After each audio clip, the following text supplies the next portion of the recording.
এঁচোড় খেয়ে একঘেয়ে লাগলে এইভাবে করে দেখতে পারেন, ভালো লাগবে। চলুন তাহলে একবার রেসিপিটি দেখে নিই। এখানে সাদা তেলে আমি কিছু মশলা ভেজে রেখেছি। পেঁয়াজ আছে, আদা, রসুন, গোলমরিচ, দারচিনি আছে, কাসুরি মেথি আছে, বড় এলাচ আছে, আর একটু জায়ফল আছে। ভাজা মশলাগুলোর সঙ্গে বাটার জন্য আছে দেখুন পেঁয়াজ, সামান্য জিরা, একটু বেশি করে ধনে, আদা আর রসুন। এখানে শুকনো ভাজা কাজু দিয়েছি, আর এই সব মশলা আমি দই দিয়ে বেটে নেব। দেখুন দই দিয়ে মশলাগুলো বাটার পর এরকম দেখতে হয়েছে। এই মশলা দিয়ে আমি রান্না করব। আলুটা একটু নাড়াচাড়া করে নেব।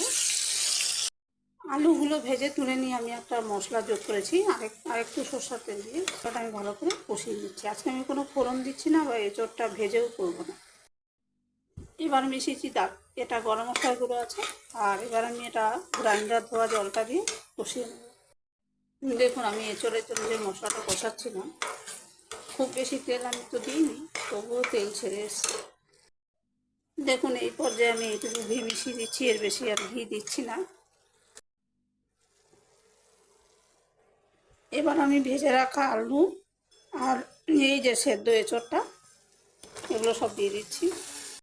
এবার আন্দাজ মতো নুন আমি মিশিয়ে নিলাম। আলুটা ভাজার সময় নুন দেওয়াই ছিল, ঝোলের আন্দাজে জল দিয়েছি। আর এঁচোড়টা সেদ্ধ হয়ে যতটা গ্রেভি আমি চাইছি, খুব বেশি ঝোল থাকবে না, অতটাই শেষে হয়ে যাবে। এবার আমি কুকারটা বন্ধ করে কয়েকটা হুইসেল দিয়ে দেবো। দেখুন কুকারটা খোলার পরে এরকম হয়েছে। এঁচোড় প্রায় একঘেয়ে হয়ে গেছে, তো এইভাবে স্বাদ পাল্টে করে দেখবেন, খুব ভালো লাগে। আর এইভাবে আপনি পনিরের রেসিপিও তৈরি করতে পারেন।